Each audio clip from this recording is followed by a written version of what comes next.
This is how to install the pivot module in the Elevate X telescopic arm. To start out, you need an 1/8 inch Allen key as well as a 3/8 inch socket with the ratchet attached and a set of pliers or channel locks. So first things first, I have the Elevate X fully assembled in its standard configuration without the pivot module. The pivot module is essentially another add-on for the arm that allows it to pivot up and down. Like if you've seen 2910's telescopic arm, it's on a pivot. So you could actually install this right here to have the same functionality as 2910.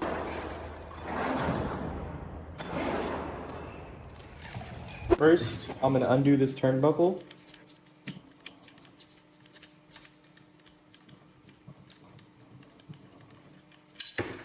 There we go. Then I'm going to undo these screws right here. You don't have to take them out all the way like before, just so that they're not making contact with the extrusion.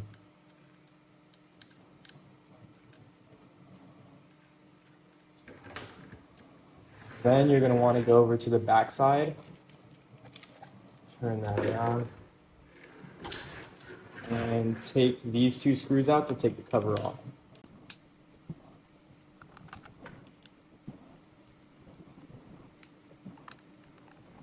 There we go. Now that the cover's off, we're able to flip it back over. Point the camera up a little bit, and you're going to pull the assembly out just like that.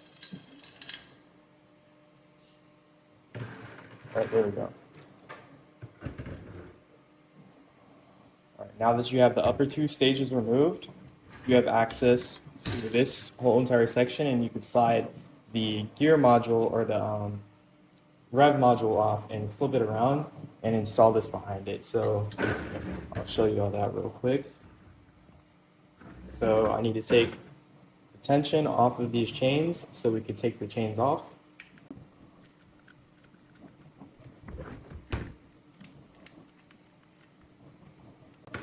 And I'm going to slide this whole entire thing back. There we go. And then take the chains off on either side.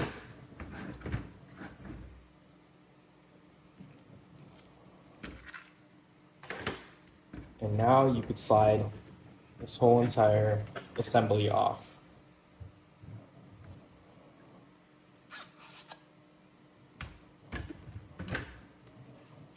All right, now that I have that off, I'm going to take the pivot module, and you'll see these two chamfers right here. You have this on this side, this on this side, and you want the flat side over here that has the two screws sticking out to go towards the drive side module. So it's going to look like this. Like this. So flat side goes back that way. We'll just slide that all the way on. And when this comes in the package, it's going to be two halves. I just went ahead and put the 4 6-inch threaded rods all the way through because it takes a minute to put on.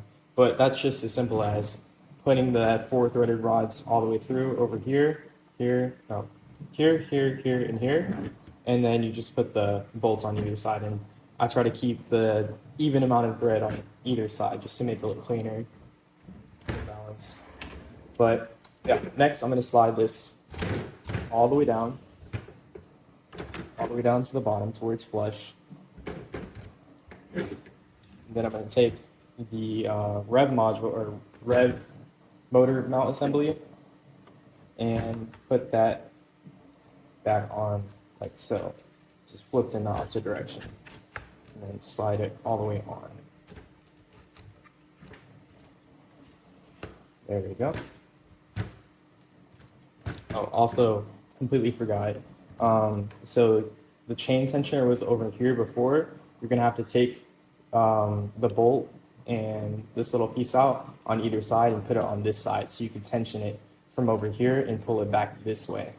So I'm gonna go ahead and do that real quick.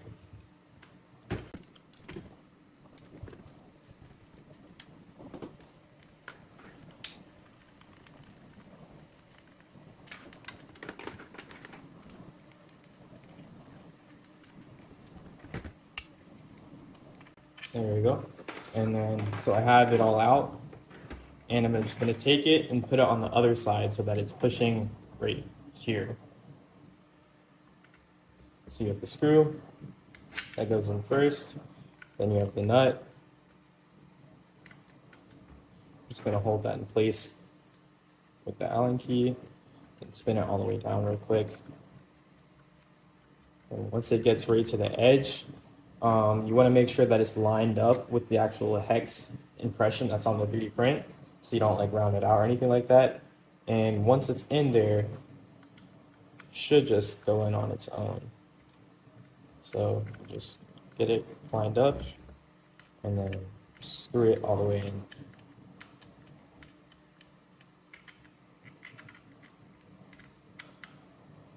All right, okay.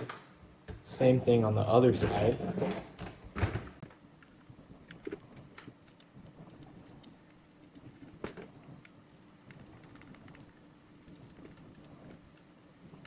All right, now that I have the screws in on either side with the nuts pressed all the way against the 3D print, I'm gonna install these little tensioning feet back onto the bolts. So it should look like this. We have the tensioning feet and the bolts facing this way, and they're gonna press right here. Now that that's on, I could slide this all the way back.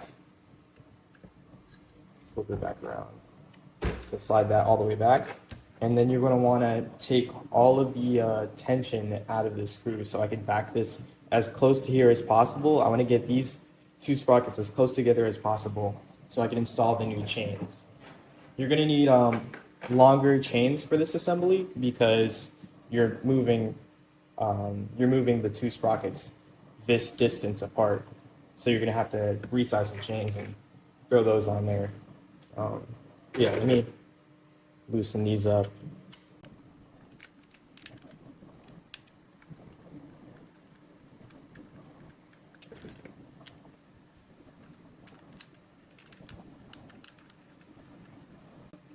All right, there we go.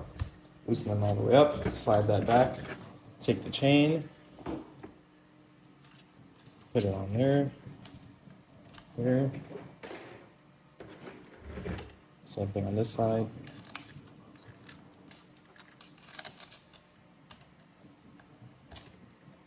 Here, and then just get them on the sprocket.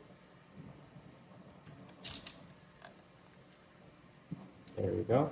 Now that you have both chains on the sprockets, it works the same way as before. You just take your 1/8 inch Allen key and just tension them until they're not tight, but taut. Or I guess not tight, but like, you see what I'm saying. Just right. There we go. And then make sure both sides have even tension on the bolts. All right, there we go. Now these chains have tension, not too tight, but they're not too slack either. And then you just go back and reinstall. You're going to reinstall this top two stages. So you just take it, line up the chain, and put that down there.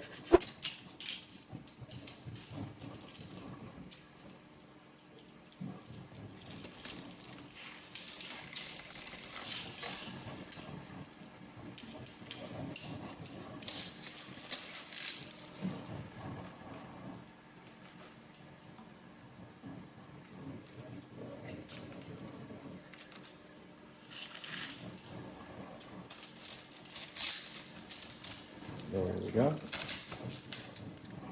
Slide this all the way back on there.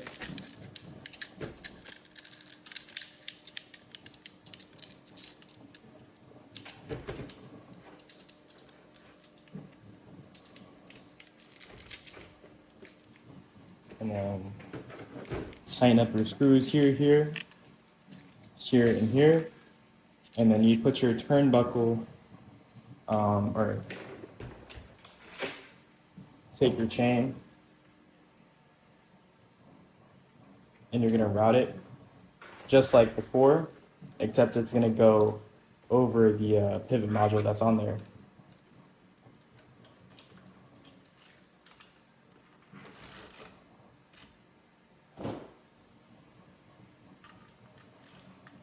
And then you kind of want to use gravity to your advantage here because it is pretty awkward to put the chain on. It's like a really tight spot.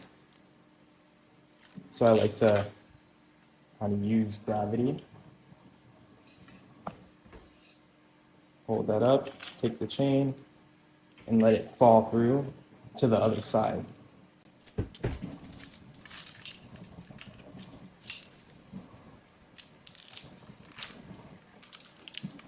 There we go.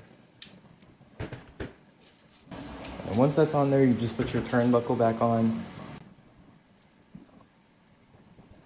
There you go. So you get your turnbuckle, put that all the way back on, tension it. There you go. And now you have the whole entire thing mounted on a pivot. And then you have these two hex axle or hex hubs right here. This is where you're going to put your hex shafts into to actually mount it up. And to retain those hex axles, you have these two screws on either side. Right now they're covered up because this is an old prototype, and the newer prototypes that will come in the kits, this hole will be further out to the edge, so it won't be covered up, and you'll be able to actually tighten that set screw so that the hex shafts don't come out.